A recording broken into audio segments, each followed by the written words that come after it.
तो स्वागत है आप सभी का आपके अपने चैनल क्रैक कंपटीशन में। और जैसा कि दोस्तों आज आप सभी का 4 मई का थर्ड शिफ्ट का एग्ज़ाम भी कंप्लीट हो चुका है। तो दोस्तों हम लोग देखेंगे कि किस प्रकार के प्रश्न आपके परीक्षा में पूछे गए हैं। और दोस्तों ये जितने सारे प्रश्न हैं ये सारे एक्स्ट्रा फैक्ट्स के साथ हैं और संभावित प्रश्न जो इस प्रश्न से बन सकते हैं वो भी दोस्तों आपके इसके अंदर है। ठीक है, तो इस वीडियो को अंत तक देखिएगा ताकि अगर इससे क्वेश्चन बनते हैं आगे एग्जाम में तो छूटे ना। ठीक है, तो चलिए देखते हैं। पहला क्वेश्चन है, बैडमिंटन के मैदान की लंबाई चौड़ाई कितनी होती है। तो दोस्तों ये सवाल पूछा था लंबाई और चौड़ाई की। तो लंबाई की बात करें तो 13.40 मीटर और अगर चौड़ाई पूछे तो 6.1 मीटर जो है इसकी चौड़ाई होती है।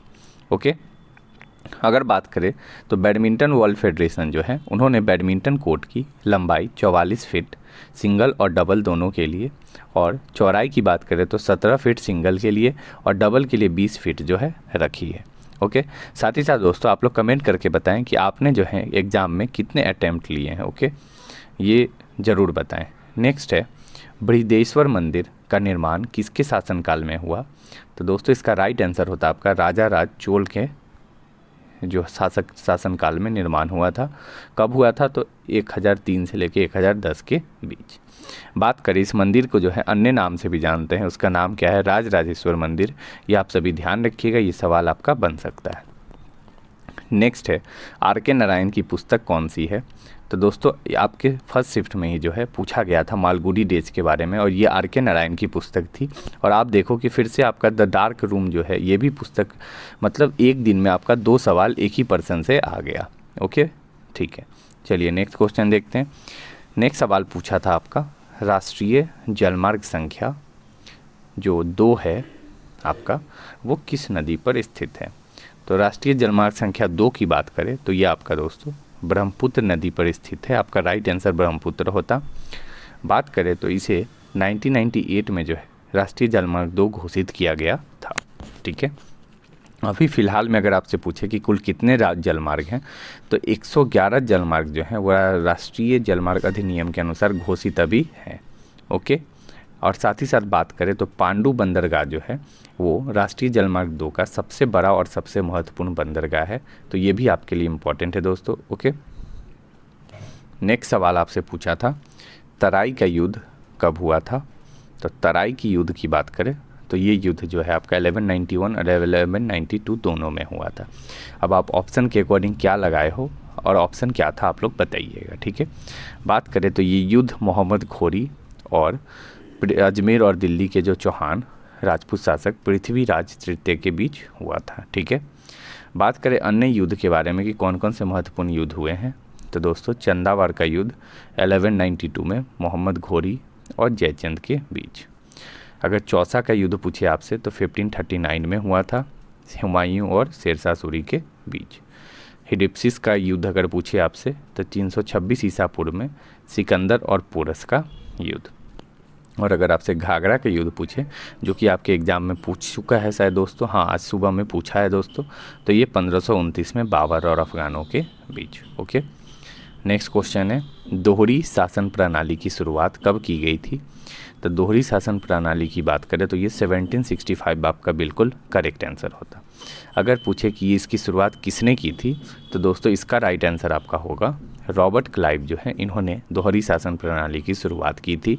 ठीक है, तीसरा सवाल इससे ये पूछता है दोस्तों अगर कि ये बंगाल के गवर्नर कब से कब तक रहे थे। तो एक 1757 से 1760 और दूसरा 1765 से 1767 या समथिंग कुछ रहे थे दोस्तों, ये आप कंफर्म करके बताइएगा। साथ ही साथ एक सवाल और बनता है कि प्लासी का जो युद्ध हुआ था 1757 में, उसमें जो है रॉबर्ट क्लाइव को सिराजुद्दौला को जो है इन्होंने हराया था। ठीक है, चलिए नेक्स्ट सवाल है संविधान के नीति निर्देशक तत्व किस भाग में है।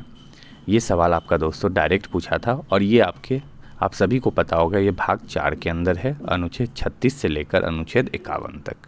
ओके, साथ ही साथ बात करें ये कहाँ से लिया गया है नीति निर्देशक तत्व, तो ये आयरलैंड के जो संविधान है वहाँ से इस नीति निर्देशक तत्व को लिया गया है। ठीक है, और बात करें तो मौलिक अधिकारों के साथ साथ नीति निर्देशक सिद्धांत जो है वो संविधान का दर्शन है और संविधान की आत्मा कहलाता है। ओके, और डॉक्टर BR अम्बेडकर, ठीक है, इन्होंने इस सिद्धांत को भारतीय संविधान की नवीन विशेषताओं के रूप में वर्णित भी किया है। ठीक है, चलिए नेक्स्ट क्वेश्चन देखते हैं। मल्लिका साराभाई को पद्म विभूषण पुरस्कार कब मिला था? ये सवाल दोस्तों आपका था मल्लिका साराभाई से रिलेटेड। तो इन्हें जो है 2010 में पद्म विभूषण पुरस्कार से सम्मानित किया गया है। बात करें तो इन्हें फ्रांस सरकार द्वारा 2005 में सेवेलियर द पाम्स एकेडमिक से भी सम्मानित किया गया है और फ्रांस सरकार के द्वारा ही उन्हें फ्रांस का सर्वोच्च नागरिक पुरस्कार फ्रेंच पल्मे डी और से भी सम्मानित किया गया है। तो ये सवाल दोस्तों हो सकता है आगे वाले शिफ्टों में आपका बने। ठीक है, साथ ही साथ दोस्तों वीडियो में आगे बढ़ने से पहले अगर दोस्तों आपको यहाँ तक ये वीडियो अच्छा लग रहा हो तो इस वीडियो को लाइक करें और इस वीडियो को शेयर करें ताकि जिनका भी एग्ज़ाम है आने वाले शिफ्टों में उनके लिए वीडियो हेल्पफुल हो। और दोस्तों अगर पहली बार आए हैं इस चैनल पे तो इस चैनल को सब्सक्राइब कर ले ताकि ऐसे ही मुझे मोटिवेशन मिलते रहे और आपको इस तरह के वीडियो लाकर देता रहूँ। ओके, और अगर आप PDF चाहते हो इस वीडियो की तो वो आपको डिस्क्रिप्शन में दिए गए टेलीग्राम लिंक को ज्वाइन करके वहाँ से PDF डाउनलोड कर सकते हैं। ओके, तो चलिए देखते हैं नेक्स्ट क्वेश्चन। सुकन्या समृद्धि ग्रामीण योजना में ऋण की अवधि कितने वर्ष की थी? ये आपसे पूछा था। तो सुकन्या समृद्धि ग्रामीण योजना की बात करें तो इसमें जो है 5 साल की जो है ऋण की अवधि थी। ओके, नेक्स्ट सवाल पूछा था शिंजो अबे कहाँ के प्रधानमंत्री थे? तो शिंजो अबे की बात करें तो ये दोस्तों आपके जापान के प्रधानमंत्री थे। लेकिन अगर आपसे पूछते हैं वर्तमान में कौन है तो वर्तमान में भी आपको याद रखना है फूमियो किशिडो जो है वर्तमान में प्रधानमंत्री हैं। ओके, नेक्स्ट सवाल है नाटी लोक नृत्य किस राज्य का है? ये आपसे सवाल आया था। तो नाटी लोक नृत्य की बात करें तो ये हिमाचल प्रदेश का एक नृत्य है। ठीक है, और ये नृत्य जो है लोगों के एक समूह इसे संगीतकारों के साथ करता है। ठीक है, और नृत्य समूह की पोशाक गद्दी या हिमाचली खानाबदोश को दर्शाते हैं, यानी कि हिमाचल के जो भी तौर तरीके हैं उस चीज़ को जो है ये नृत्य दर्शाते हैं। बात करें जो सवाल पूछने की चांसेस ज़्यादा है तो वो आपका है लाहो नृत्य जो कि मेघालय का एक लोक नृत्य है। तो ये बहुत इंपॉर्टेंट है दोस्तों, हो सकता है आपके जो आने वाले शिफ्ट है उसमें पूछे जाएँ। नेक्स्ट है GVA का फुल फॉर्म क्या होगा?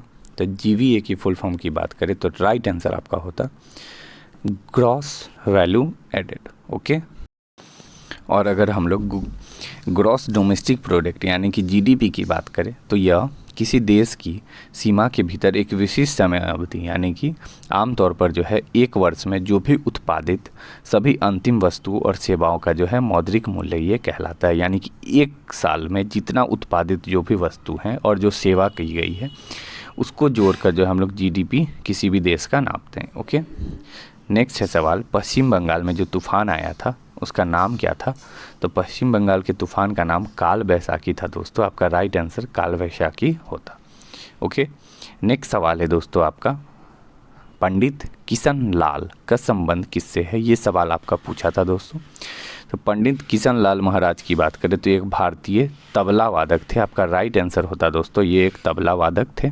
ठीक है, जो कि हिंदुस्तानी शास्त्रीय संगीत के बनारस घराने से संबंधित है। तो अगला सवाल आपसे ये बन सकता है कि ये किस घराने से संबंधित थे पंडित किशन लाल? तो बनारस घराने से। ओके, नेक्स्ट है कृषि जनगणना कितने वर्ष में होती है? तो कृषि जनगणना की बात करें तो ये प्रत्येक 5 वर्ष में एक बार आयोजित होती है, आपका राइट आंसर ये होता दोस्तों।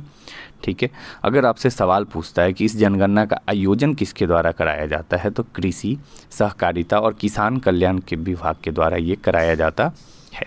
ठीक है, और कृषि जनसंख्या में जो भी परिचालन संपत्ति होती है उनसे संबंधित सारे ही आंकड़ों को जनगणना के माध्यम से तैयार किया जाता है। ठीक है, और अगर आपसे एक सवाल बनता है दोस्तों कि पहली बार कृषि जनगणना कब शुरू हुई तो ये 1970 में करी गई थी। तो ये भी आपका बहुत इम्पॉर्टेंट है।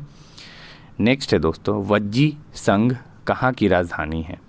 वज्जी संघ की राजधानी कहाँ है? तो वज्जी संघ की राजधानी की बात करें तो इसकी राजधानी वैशाली में थी। वज्जी जो है 16 महाजनपदों में से एक महाजनपद आपका है। ओके, 2-3 जनपद का देख लेते हैं। तो एक मत्स्य जो है वो विराट नगरी का है। असमक की बात करें तो ये आपका पटना का है।